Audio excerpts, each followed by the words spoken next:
Share बाजार आज सावरलाय। Share बाजारात उसळी पाहायला मिळतीये। बाजार 1200 अंकांनी उघडलेला आहे तर निफ्टी 390 अंकांनी वधारल्याचं पाहायला मिळतंय। काल शेअर बाजारमध्ये कोविड नंतर पहिल्यांदाच इतकी मोठी घसरण पाहायला मिळालेली होती। जवळपास 3000 अंकांनी हा शेअर बाजार जो आहे तो चांगलाच गडगडलेला होता। पण त्यानंतर मात्र सगळ्याच गुंतवणूकदारांनी संयम बाळगावा असं खरं तर आवाहन करण्यात आलेलं होतं, सल्ला देण्यात आलेला होता सगळ्याच अर्थतज्ञांकडून। आणि आता या सगळ्या संदर्भात एक जमेची बाजू समोर येते, दिलासादायक बातमी समोर येते। निफ्टी 390 अंकांनी या ठिकाणी वाढलेला आहे।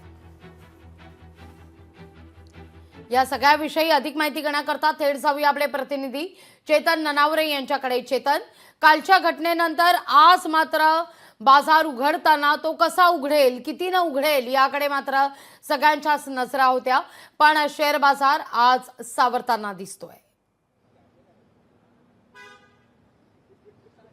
निश्चित लागवी, कारण आता जवळपास सेन्सेक्स आहे तो 1200 अंशांनी वधारल्याची माहिती समोर येत आहे। काल आपण पाहिला असेल तब्बल 10 महिन्यातील निच्चांक आहे तो शेअर मार्केटने गाठलेला होता आणि त्यामुळेच कुठेतरी गुंतवणुकांमध्ये गुंतवणूकदार होते त्यांच्यामध्ये कुठेतरी एक घबराटीचं वातावरण पसरलेलं होतं की एकंदरीत आपण केलेली गुंतवणूक बुडणार तर नाही ना अशी भीती प्रत्येक गुंतवणूकदाराला वाटत होती। मात्र जे अर्थतज्ञ काल सांगत होते, काल आपणही गुंतवणूकदारांना आवाहन केलं होतं की आता संयमाची वेळ आहे आणि एकंदरीत जर पाहिलं असेल अमेरिकेचे राष्ट्राध्यक्ष आहेत डोनाल्ड ट्रम्प यांनी आणलेली टॅरिफ योजना असेल त्यामुळे झालेला एकंदरीत परिणाम असेल आणि जागतिक बाजारपेठेचा परिणाम जो आशियाई बाजारपेठेवर झाला, भारतीय बाजारपेठेवर झाला तो तात्पुरता होता, तो हळूहळू सावरू शकतो। आणि आज त्याच दृष्टीने जर पाहिलं असेल तर रिझर्व्ह बँकेने सुद्धा महत्त्वाची बैठक बोलावलेली आहे।